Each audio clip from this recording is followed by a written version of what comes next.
Colonel Yoon Dobbin pressed a single button on her command console, and the fate of the Velkari Empire was sealed forever. The automated defense system of New Sol Prime had been designed by human engineers who believed in efficiency and overwhelming force. When the system detected a serious threat to the planet, it did not respond with warnings or measured escalation. It responded with everything it had, all at once. 30 orbital defense platforms turned their weapons toward the Velkari fleet. These were not the most advanced weapons that humanity possessed, but they were still 3 centuries more sophisticated than anything the aliens had ever encountered. Gravitational torpedoes launched from the platforms, each one capable of creating a miniature black hole that would crush an enemy ship into nothingness. Quantum phase disruptors fired beams that could pass through any known shield technology and tear apart the molecular structure of their targets. Concentrated antimatter streams lanced across space with enough energy to power entire planets. The first salvo from the defense platform struck the Velkari fleet 12 seconds after Dabin activated the counterattack protocol. The results were catastrophic for the aliens. The lead ships of the Velkari formation simply vanished. They did not explode dramatically or break apart in spectacular fashion. They were there one moment and gone the next, reduced to their component atoms by weapons they could not comprehend or defend against. Supreme Commander Ixthara watched in horror as half of her front line disappeared in the space of a few heartbeats. The bridge of her flagship shook as gravitational waves from the human weapons passed through her fleet. Warning alarms screamed in a dozen different alien languages as ship after ship was destroyed by forces that seemed to come from nowhere. All ships, evasive maneuvers, she screamed, but it was already too late. The human weapons moved faster than her ships could react. A quantum disruptor beam passed through the shields of the battleship Glorious Mandate, as if they did not exist, and the massive vessel broke apart along its structural weak points like a child's toy. The Chithan battlecruiser Hive Queen fired its point defense systems desperately, trying to stop the incoming gravitational torpedoes. The weapons passed through the defensive fire without slowing and struck the ship's hull. The torpedo created a gravity field so intense that it collapsed the entire vessel into a sphere no larger than a marble. Construct 779, Ixthara's tactical officer, worked frantically at his controls. "Commander, we are losing ships faster than I can count them. Our weapons cannot penetrate their defenses, and their weapons are destroying us before we can even target them properly." Another wave of human weapons swept through the Velkari formation. 3 more capital ships disappeared along with dozens of smaller escorts and fighters. The carefully planned attack formation dissolved into chaos as alien ships scattered in all directions, trying desperately to escape the reach of the human weapons. "How is this possible?" Ixthara whispered, staring at her tactical display as red symbols representing destroyed ships covered the screen. "We are the Velkari Empire. We conquered the hegemony. We destroyed the battle lords of Krex. How can humans do this to us?" The answer came from her science officer, a plant-like being whose leaves were trembling with fear. "Commander, I have been analyzing the human weapons. Their technology is unlike anything we have encountered before. They are using principles of physics that we barely understand. These are not the primitive humans we fought 3,000 years ago." On New Sol Prime, Colonel Dobbin watched the destruction with professional interest. Her tactical display showed the alien fleet breaking apart under the assault from the defense platforms. Ships were fleeing in all directions, abandoning their attack formation and heading for the edge of the star system as fast as their engines could carry them. The entire battle lasted exactly 47 minutes from start to finish. When it was over, fewer than 200 ships remained of the 1,000-strong Velkari fleet. The survivors had jumped into hyperspace and were presumably heading back to wherever they had come from. Dobbin turned to her communications officer. "Send a message to the fleeing ships. Tell them that if they return to this system with hostile intent, we will destroy them all. Also suggest that they contact the Terran Foreign Ministry if they want to discuss territorial claims through proper diplomatic channels." Lieutenant Kang Min-ho composed the message and sent it toward the retreating aliens. He looked up at Dobbin with an expression of amazement. "Colonel, what do you think that was all about? Who were those aliens and why did they attack us?" Dobbin shrugged. "Probably another case of mistaken territorial claims. It happens sometimes with species that have been isolated for long periods. They develop unrealistic ideas about who owns which star systems. She paused to take a sip of her coffee, which had somehow managed to stay warm throughout the entire battle. The important thing is that they learned their lesson without us having to destroy all of them. Diplomacy can still solve this problem. 3 hours later, President Seo-Hyun-woo of the Terran Republic was awakened in his residence on Earth by a call from Admiral Choi Min-seok. The Admiral's face on the video screen looked grim and concerned. "Mr. President," Admiral Choi began, "we need to talk. We just received reports from New Sol Prime about a major alien attack. Over 1,000 enemy ships attacked the colony, but our defenses drove them off. The problem is that I think we may have started a war without realizing it." President Seo rubbed his eyes and checked the clock next to his bed. It was 3 in the morning, Earth time. "Admiral, can this wait until morning? If our forces won the battle, surely we can discuss the details at a reasonable hour. Sir, with respect, I think you need to hear this now. Dr. Lee Soo-jin from the University of New Tokyo has been researching the aliens who attacked us. She believes they are the same species that humanity encountered during our early expansion period. We may have been breaking an ancient peace treaty for the past 3,000 years without knowing it." That got President Seo's full attention. He sat up in bed and activated the full communication system in his bedroom. "Explain." Admiral Choi spent the next 30 minutes briefing the president on everything that had happened, from Kim Dae-ho's discovery of the ancient treaty to the battle at New Sol Prime. As he listened, President Seo began to understand the magnitude of what had occurred. Meanwhile, Dr. Lee Soo-jin was in her office working through the night to piece together the final parts of the puzzle. She had requested access to the most classified archives in the Terran government, and what she found there filled her with a mixture of excitement and dread. The Great Cessation Accord of 2024 was not a surrender document imposed on primitive humans by superior aliens. It was exactly the opposite. The treaty had been a desperate plea for mercy from technologically inferior aliens who had stumbled across humanity's early expansion and made the mistake of trying to impose limits on it. The humans of 2024 had agreed to the treaty not because they were forced to, but because they were trying to be diplomatic. The early human colonists had possessed weapons and technology that were already superior to anything the Velkari could produce, but they had chosen to accept territorial restrictions rather than fight a war of extermination. Soo-jin found records of debates in the early Terran government about how to handle the Velkari situation. Some officials had wanted to ignore the aliens completely and continue expanding wherever they pleased. Others had suggested simply destroying the alien fleet and taking their territory by force. But cooler heads had prevailed, and humanity had agreed to the treaty as a gesture of goodwill toward a weaker species. Over the centuries that followed, humanity had continued to expand and develop new technologies. The Velkari had retreated to distant corners of the galaxy and had apparently convinced themselves that they were the ones who had imposed limits on human expansion.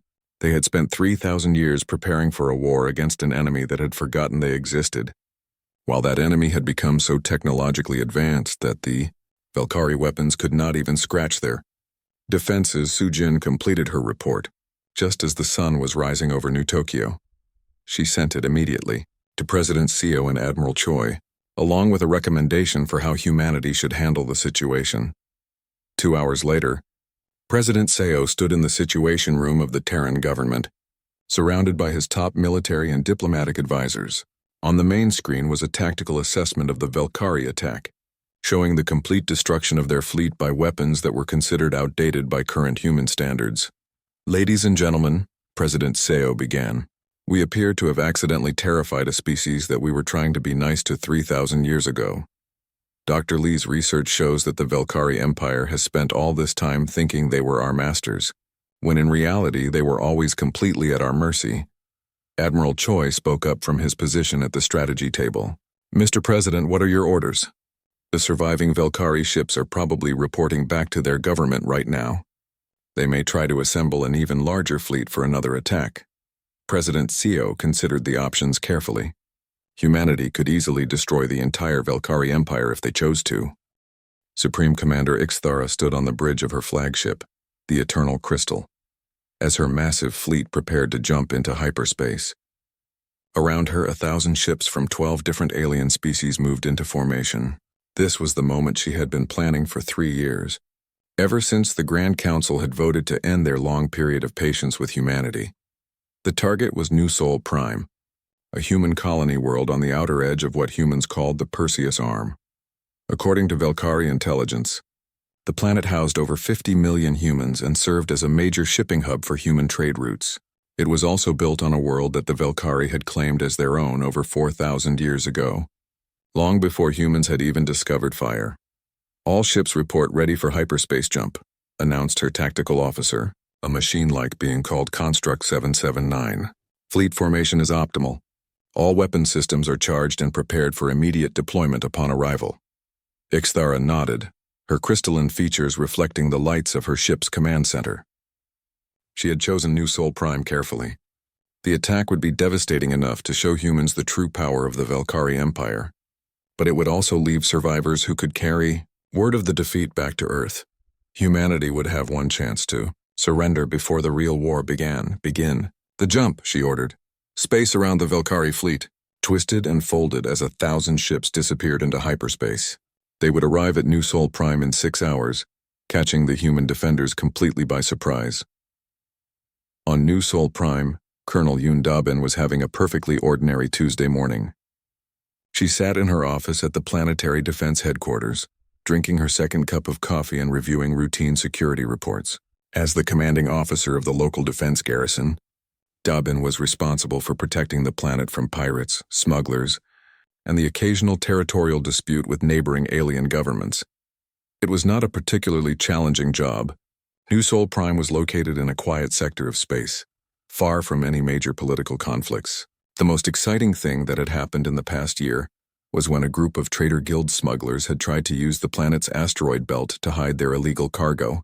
Dabin's forces had found them easily and turned them over to the appropriate authorities. The planetary defense system was managed mostly by automated computers. 30 orbital defense platforms surrounded the planet, each equipped with standard military weapons and shield generators. The platforms were almost 30 years old, which made them practically ancient by current military standards, but they were still more than adequate for dealing with typical threats. Dabin was reviewing the monthly maintenance reports when her communications officer, Lieutenant Kang Min-ho, looked up from his console with a confused expression. "Colonel," he said, "we are getting some unusual readings from the outer sensor grid. It looks like a large number of ships just dropped out of hyperspace at the edge of the system." Dabin set down her coffee cup and walked over to Min-ho's station. On his screen was a display showing the space around New Sol Prime. At the very edge of sensor range, a cloud of red dots indicated the presence of unknown spacecraft. "How many ships are we talking about?" she asked. Min-ho worked at his controls for a moment, then looked up with wide eyes. "Colonel, the computer is showing over 1,000 individual contacts. That cannot be right. The system must have a malfunction." Dabin frowned and activated the main display screen at the front of the command center. The image that appeared made her blink in surprise. The sensors were not malfunctioning. There really were over 1,000 alien ships sitting at the edge of their star system, and they were moving toward New Sol Prime in a clear attack formation. "Well," Dabin said calmly, "that is something you do not see every day." She turned to her duty officer. "Activate general quarters and bring all defense platforms to full alert status. Send a message to Fleet Command letting them know we have visitors." The command center became busy as her staff began following standard procedures for a potential hostile contact. Dabin had trained for this kind of situation many times, but she had never expected it to actually happen. She wondered who these aliens were and what they wanted. The number of ships suggested this was more than just a pirate raid or territorial dispute. As the alien fleet moved closer, Dabin's sensors began gathering more detailed information. The ships were definitely not human in design. They appeared to be made of some kind of crystal or metal that reflected light in unusual ways. The largest ships were enormous, bigger than anything in the human fleet database. "Colonel," reported her tactical officer, "the aliens are sending us a communication on standard diplomatic frequencies." "Put it on speaker," Dabin ordered. The voice that filled the command center was unlike anything the humans had ever heard.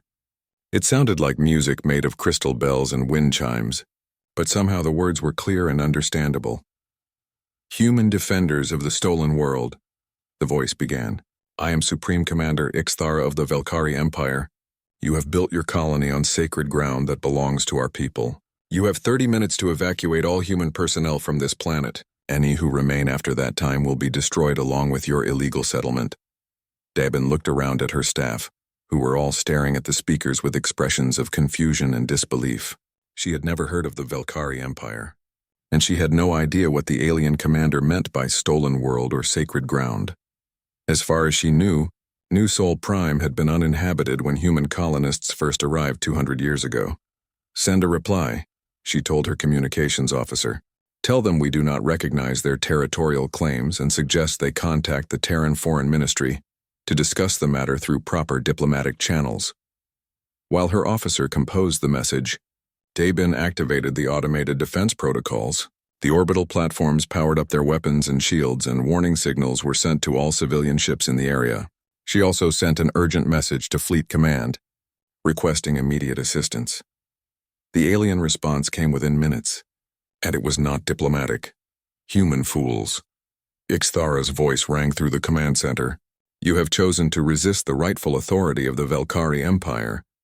Your destruction will serve as an example to the rest of your species. Prepare to face the consequences of 3,000 years of arrogance." Dabin had just enough time to order her staff to take cover before the first alien weapons fired. The attack began with what the Velkari considered their most devastating weapons: reality-warping plasma cannons that had shattered entire enemy fleets in ancient battles, sent streams of energy across space toward the human defense platforms. These weapons had cracked planets in half and destroyed civilizations that had dared to oppose the Velkari Empire. The plasma beams struck the nearest orbital platform with tremendous force. For a moment, the platform disappeared in a blaze of exotic energy. When the light faded, the platform was still there, its shields flickering slightly but otherwise undamaged. On the bridge of the Eternal Crystal, Supreme Commander Ixthara stared at her tactical displays in disbelief. Her most powerful weapons had been completely absorbed by the human defense systems. The energy readings showed that the human shields had barely even registered the attack. "Impossible," she whispered. "Those weapons destroyed the battle fleet of Korvac. They melted the war moons of the hegemony. How can primitive human technology resist them?" Her tactical officer checked and rechecked the sensor readings. "Commander, our weapons appear to have been absorbed by some kind of gravitational field surrounding the human platforms. The energy was dispersed harmlessly into space." Ixthara's crystalline features hardened with determination. If her primary weapons were ineffective, she would use everything else in her arsenal. "Deploy the quantum disruptor array," she ordered. "Those weapons cracked the planet Xerion during our war with the Syndicate. No shield technology can withstand them." Across the Velkari fleet, dozens of ships began charging their quantum disruptor weapons. These devices manipulated the fundamental forces of matter itself, tearing apart the atomic bonds that held objects together. They were weapons of absolute destruction that had ended wars and toppled empires. The quantum disruptors fired in perfect coordination, sending waves of destructive energy toward the human defense platforms. The weapons struck their targets with the power to unmake matter itself. The human shields flickered more noticeably this time, but they held. The quantum energy was absorbed and redirected by the gravitational field generators, just like the plasma beams before them. On New Sol Prime, Colonel Dabin watched the light show in space with mild interest. Her sensor readings showed that the aliens were throwing various types of energy weapons at the defense platforms, but none of them were causing any significant damage. "Huh," she said, taking a sip of her coffee. "Someone is throwing antique weapons at us.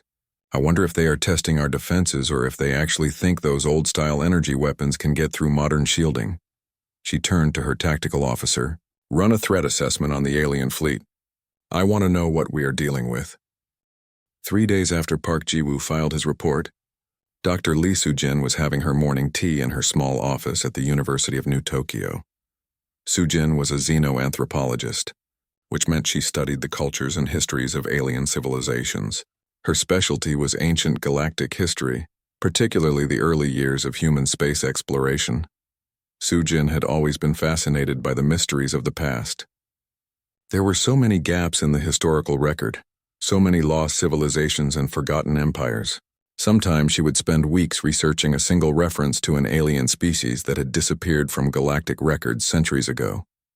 That morning, She was reading through the latest diplomatic reports as part of her research into current galactic politics. She liked to stay informed about what was happening in the galaxy, even though most diplomatic news was fairly boring. But one report caught her attention immediately. It was Jiwoo's filing about the Velkari Empire's message. Sujin read it twice, then opened her computer and began searching through her research databases. The name Velkari seemed familiar, but she could not quite remember where she had seen it before. After an hour of searching, she found what she was looking for. Buried in her collection of ancient texts was a reference to something called the Velkari Coalition. The reference appeared in a fragment of a human military report from over 2,000 years ago. The fragment was damaged and incomplete, but it mentioned first contact with advanced alien civilizations in the Perseus Arm region. Sujin spent the rest of the day gathering more information. She found 3 more references to the Velkari in ancient documents, along with mentions of several other alien species with names that matched those in the diplomatic message. The pieces of a puzzle were starting to come together in her mind. By evening, Sujin had developed a theory that excited and worried her at the same time. She believed that the Velkari Empire was the same coalition of alien species that humanity had encountered during their early expansion period. These aliens had been technologically superior to humans at the time and had imposed some kind of territorial restriction on human colonies. The problem was that humans had apparently forgotten about these restrictions long ago. If Sujin was right, humanity had been breaking an ancient agreement for thousands of years, and the aliens were finally angry enough to do something about it. The next morning, Sujin called her colleague Dr. Kim Won-soo at the Institute for Galactic History. Won-soo listened to her theory with polite interest, but he seemed skeptical. "Sujin, this is fascinating research," he said, "but I think you might be making connections that do not really exist. If there was a powerful alien empire that had restricted human expansion, we would have records of it. The fact that we have only a few scattered references suggests these were probably minor encounters with small alien groups." Sujin tried to argue her point, but Won-soo was not convinced. Neither were the other historians and xenoanthropologists she contacted over the next few days. Most of them thought she was seeing patterns where none existed, a common problem in academic research. Frustrated but determined, Sujin decided to take her findings to someone who might take them more seriously. She contacted the office of Admiral Choi Min-seok, commanding officer of the Terran Deep Space Fleet. Getting an appointment with such a high-ranking military officer was not easy. But Sujin had helped the Navy with historical research projects before, and her reputation opened doors. Admiral Choi was a practical man who had spent most of his life in space. He was tall and lean, with gray hair and sharp eyes that seemed to see everything. His office was decorated with models of famous warships and photographs of his crews from various assignments throughout the galaxy. Sujin presented her findings as clearly as she could. She showed the Admiral the ancient references to the Velkari, explained her theory about the Forgotten Treaty, and suggested that the recent diplomatic message might be more serious than anyone realized. Admiral Choi listened carefully, occasionally asking questions about specific details. When Sujin finished her presentation, he leaned back in his chair and was quiet for several minutes. "Dr. Lee," he finally said, "this is interesting research, but I have to ask the obvious question. If these aliens were powerful enough to restrict human expansion 3,000 years ago, where have they been since then? Why have we not encountered them during our normal exploration and colonization activities?" Sujin admitted that she did not have a good answer to that question. The Velkari Empire seemed to have vanished from galactic affairs completely. There were no recent reports of contact with any of the alien species mentioned in the ancient documents. "Here is what I will do," Admiral Choi said after considering the matter. "I am already planning to send some reconnaissance missions to the Outer Rim sectors next month. I will include the coordinates mentioned in your ancient documents. If there are aliens in those areas, we will find them. If not, then we can assume this diplomatic message was just another minor territorial dispute." Sujin thanked the Admiral and left his office feeling somewhat relieved. At least someone was taking her concerns seriously, even if they were not treating the situation as an emergency. 2 weeks later, Captain Han Ji-ho received orders to take his exploration vessel, the Sejong the Great, on a reconnaissance mission to the Perseus Arm region. Jiho was an experienced officer who had led dozens of similar missions over the years. Most reconnaissance flights were routine affairs that involved mapping star systems, checking for habitable planets, and making sure that shipping lanes were clear of obstacles. Jiho commanded a small fleet of 12 ships, each equipped with the latest scanning and communication equipment. His crew was made up of experienced space explorers who were comfortable working in unknown regions of the galaxy. The journey to the Perseus Arm took 6 days using standard hyperspace drives. When they arrived at the coordinates Sujin had provided, Jiho expected to find empty space or perhaps a few small alien settlements. Instead, his scanning officer reported something that made everyone on the bridge stop what they were doing. "Captain," the officer said in a voice that was trying very hard to sound calm, "you need to see this." On the main display screen appeared an image that defied everything Jiho thought he knew about the Outer Rim territories. Spread across dozens of star systems was the largest collection of alien spacecraft that any human had ever seen. The ships were unlike anything in the Terran Navy's databases. Strange, beautiful vessels that seemed to be made of crystal and metal formed into impossible shapes. Jiho ordered his fleet to maintain a safe distance while they gathered information. For the next several hours, his ships used their most advanced sensors to catalog what they were seeing. The alien fleet appeared to include over 1,000 individual vessels, ranging from small fighter craft to massive command ships that were larger than anything humanity had ever built. The technology powering these ships was clearly advanced, but in ways that seemed almost archaic to Jiho's trained eye. The aliens were using energy sources and propulsion systems that looked like they had been designed centuries ago, then refined and perfected over long periods of time. "Captain," his communications officer reported, "we are receiving transmissions from the alien fleet. They seem to be aware of our presence." Jiho made the decision to withdraw immediately. His mission was to gather information, not to start a diplomatic incident. As his fleet prepared to return to human space, he composed a detailed report of everything they had observed. The report reached Admiral Choi's desk 3 days later, during his daughter's graduation ceremony from the Naval Academy. He skimmed through it between speeches and congratulations, noting the key points about alien fleet composition and technology levels. At the bottom of the report, Jiho had included his professional assessment of the situation. The alien ships were numerous and well organized, but their technology appeared to be based on principles that were several generations behind current human standards. He recommended treating the situation as a standard diplomatic contact scenario, with normal defensive protocols activated as a precaution. Admiral Choi forwarded the report to the Defense Ministry with a brief note suggesting that this was probably another routine territorial dispute that could be handled through normal diplomatic channels. He then returned his attention to his daughter's graduation ceremony. Neither Admiral Choi nor Captain Jiho realized that they had just observed the Velkari Empire's greatest military force in 3,000 years, assembled for what the aliens considered to be the most important war in their history. The misunderstanding was about to get much worse. Far across the galaxy, in a region of space that human star maps marked as unexplored territory, the Velkari Empire was preparing for something they had dreamed about for 3,000 years. The Grand Council chamber was a massive crystal dome floating in the vacuum of space, surrounded by the glow of 12 different colored suns.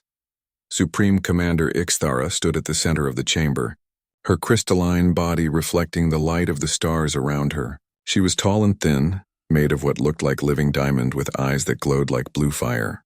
Around her sat the representatives of the other 11 species that made up the Velkari Empire. There was General Thok of the Chithan, whose insect-like body clicked and buzzed as he moved. Next to him floated Ambassador Wisp of the Nephilim, a being made entirely of glowing gas that spoke through changes in color and brightness. The other representatives were equally strange. Some were plant-like, others resembled machines, and a few looked like nothing that had ever lived on any planet. "My friends," Ixthara began, her voice ringing like crystal bells, "we have waited long enough. The humans have broken every part of our ancient agreement. They have spread across the galaxy like a disease, taking planets that belong to us and our allies." The assembled aliens made various sounds of agreement, clicks, whistles, electronic beeps, and other noises that served as their languages. When we first met the humans 3,000 years ago, they were weak and primitive, Ixthara continued. We could have destroyed them easily, but we chose to be merciful. We gave them a small area of space where they could live in peace. All they had to do was stay within their boundaries. General Thok's mandibles clicked angrily, but they did not stay. Our scouts report human colonies in every sector of the galaxy. They have built cities on worlds that were sacred to our ancestors. They mine resources that belong to us by right. Ambassador Wisp pulsed with red light, which in the Nephilim language meant deep frustration. They act as if we do not exist. They ignore our ancient claim to these territories. They show no respect for the empire that ruled this galaxy when their species was still learning to make fire. The other representatives added their own complaints. The humans had disturbed ancient burial sites. They had built space stations in systems that the Velkari considered holy. They had even named planets and stars without asking permission from the species who had discovered them first. The time for patience is over, Ixthara declared. We gave the humans a chance to live peacefully under our protection. They have chosen war instead. Now we will remind them why their ancestors signed the Great Cessation Accord. The Grand Council voted unanimously. For the first time in 3 millennia, the Velkari Empire would mobilize its full military might. Ships that had been stored in hidden bases throughout the galaxy would be awakened. Weapons that had conquered dozens of other species would be turned against humanity. The plan was simple and brutal. The Velkari would strike at human colonies along the outer rim of the galaxy first. These attacks would serve as a warning to the rest of humanity. If the humans were smart, they would surrender immediately and agree to return to their original boundaries. If they were foolish enough to fight back, the Velkari would destroy every human world one by one until the species was extinct.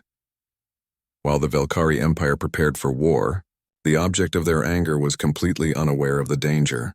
On Earth, Park Jiwoo sat at his desk in the Terran Foreign Ministry, drinking his morning coffee and sorting through his daily pile of diplomatic messages. Jiwoo was a mid-level bureaucrat whose job was to handle routine communications between Earth and various alien governments throughout the galaxy. Most of his work involved trade disputes, immigration paperwork, and complaints about shipping delays. It was boring work, but it was steady employment, and Jiwoo had been doing it for almost 20 years. He opened the first message of the day and began to read. It was from someone calling themselves Supreme Commander Ixthara of the Velkari Empire. Jiwoo had never heard of either the commander or the empire, but that was not unusual. There were thousands of small alien governments scattered across the galaxy, and new ones seemed to appear every year. The message was long and filled with formal language that sounded very old-fashioned. It talked about ancient agreements and violations of sacred boundaries. It mentioned something called the Great Cessation Accord and demanded that humanity return to the territories granted by Imperial mercy. Jiwoo skimmed through several paragraphs of complaints about human colonies and space stations. The aliens seemed upset that humans had built settlements in areas they claimed belonged to them. This was a common problem in galactic diplomacy. Space was huge, and different species often had conflicting claims about who owned which star systems. But as Jiwoo continued reading, the message became more threatening. The aliens claimed that humanity had declared war through actions of expansion and territorial violation. They demanded that all human colonies be abandoned immediately. If humans refused to comply, the Velkari Empire would cleanse the galaxy of the human pestilence and reclaim rightful territories through force of arms. Jiwoo sighed and rubbed his forehead. Death threats were not uncommon in his line of work, but they were always annoying to deal with. Usually they came from small groups of aliens who were angry about some minor trade dispute or cultural misunderstanding. The threats were almost never serious, but they still had to be filed and reported to the appropriate departments. He finished reading the message and checked his computer for any existing files on the Velkari Empire. The search returned no results. As far as the Terran government was concerned, this alien empire did not exist in any official capacity. Jiwoo opened a new file and began typing his report. He classified the message as routine diplomatic correspondence, territorial dispute, and recommended that it be forwarded to the Colonial Affairs Department for review. He noted that the aliens seemed to be using very old diplomatic language and suggested that they might be a recently discovered civilization that had been isolated from galactic politics for a long time. After finishing his report, Jiwoo moved on to the next message in his pile. This one was from the Andromedan Trade Federation, complaining about new tariff rates on imported goods. It was exactly the kind of boring but important work that kept the galaxy's economy running smoothly. He never gave the Velkari Empire another thought. Meanwhile, across the galaxy, Supreme Commander Ixthara was rallying her forces for the greatest military campaign in 3,000 years. She had no idea that her declaration of war was sitting in a pile of routine paperwork on some bureaucrat's desk. Classified as a minor territorial dispute, the stage was set for the greatest misunderstanding in galactic history. Kim Dae-ho rubbed his tired eyes and looked at the clock on his computer screen. It was almost midnight on Luna Station, and he was the only person left in the Terran diplomatic archive. The quiet hum of the air systems and the soft glow of his desk lamp were the only sounds and lights in the massive underground storage facility. Dae-ho worked as an archivist, which meant he spent his days organizing old documents and treaties that most people had forgotten about. It was not an exciting job, but someone had to do it. The Terran government had signed thousands of agreements over the past 3,000 years, and they all needed to be properly filed and stored. Tonight, he was working on a particularly old section of the archive. These documents were so ancient that they were written on actual paper instead of digital storage crystals. The paper was yellow and fragile, and Dae-ho had to wear special gloves to handle it without causing damage. He picked up another document from the pile on his desk. This one looked different from the others. The paper was thicker and there were strange symbols drawn along the edges. At the top of the page, written in old-style standard galactic script, were the words, "The Great Cessation Accord of 2024. Dae-ho frowned.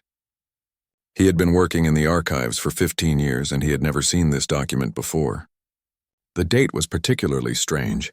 In 2024, humans had barely learned how to build proper spaceships. They had only just started sending people to live on Mars and the Moon. Why would there be a galactic treaty from that time period? He began to read the document carefully. The language was formal and old-fashioned, full of words that people did not use anymore. But as he read, his confusion grew into something like worry. The treaty talked about territorial boundaries and cessation of expansion activities. It mentioned something called the Velkari Empire and listed 12 different alien species with names he had never heard before. The document seemed to be some kind of peace agreement, but the terms were very strange. According to the treaty, humans agreed to stay within a small area of space near their home system. They promised not to build colonies beyond a certain boundary line. In exchange, the Velkari Empire agreed to allow humans to continue existing and to not attack Earth or its nearby settlements. Dae-ho read the treaty 3 times before he fully understood what he was looking at. This was not a peace agreement between equals. This was a document where humans had surrendered to a more powerful enemy. The aliens had basically told humans to stay in their small corner of space and not cause any trouble. But that made no sense. Dae-ho knew the history of human space expansion. Humans had spread across the galaxy freely, building colonies on thousands of planets. There had been some conflicts with alien species over the centuries, but nothing like what this treaty described. No one had ever told humans they could not explore and settle wherever they wanted. He looked at the signatures at the bottom of the document. The human representative was someone named Director Sarah Chen of the United Earth Colonial Administration. Dae-ho had never heard of her, but that was not unusual for someone from 3,000 years ago. The alien signatures were even stranger, complex symbols and marks that looked more like artwork than names. Dae-ho set the treaty aside and searched through the other documents in the same box. Most of them were routine trade agreements and diplomatic correspondence from the same time period. But near the bottom he found another document that made his heart race. It was a military report dated just a few months before the treaty was signed. The report described humanity's first contact with the Velkari Empire. According to the document, human exploration ships had encountered alien vessels near the edge of what humans now called the Perseus arm of the galaxy. The aliens had been polite but firm. They explained that the area belonged to them and their allies. They said that humans were welcome to exist, but only in a limited area of space. If humans tried to expand beyond those boundaries, there would be consequences. The military report recommended accepting the alien demands. The writer explained that humanity simply did not have the technology or military strength to fight such advanced civilizations. It was better to agree to their terms and hope that future generations might find a way to change the situation. Daeho leaned back in his chair and tried to process what he had discovered. According to these documents, humanity had once been forced to accept limits on their expansion by a powerful alien empire. But that empire seemed to have disappeared from history. No one talked about the Velkari anymore. Human colonies existed throughout the galaxy, far beyond the boundaries mentioned in the ancient treaty. What had happened to the Velkari Empire? Had they died out? Had they moved to a different part of the galaxy? Or were they still out there somewhere, unaware that humans had been ignoring their 3,000-year-old agreement? Daeho looked at his computer and accessed the modern diplomatic databases. He searched for any mention of the Velkari Empire or the 12 alien species listed in the treaty. The computer returned no results. As far as current records were concerned, these aliens did not exist. He tried searching historical databases next. Again, nothing. It was as if the Velkari Empire had been completely erased from human memory. The only evidence that they had ever existed was sitting on his desk in the form of a yellowing piece of paper. Daeho made copies of both documents and stored them in his personal files. He wanted to research this more, but he would need help. This was the kind of discovery that could change how humans understood their own history. But it was also the kind of discovery that might be dangerous. If the Velkari Empire still existed somewhere in the galaxy, and if they found out that humans had been breaking their ancient agreement for thousands of years, what would they do? As Daeho gathered his things and prepared to leave the archive, he had no way of knowing that his questions would soon be answered. Across the galaxy, in the distant reaches of space that humans had forgotten about, the Velkari Empire was very much alive, and they had been watching humanity's expansion with growing anger for centuries. The time for patience was over. The time for war was about to begin.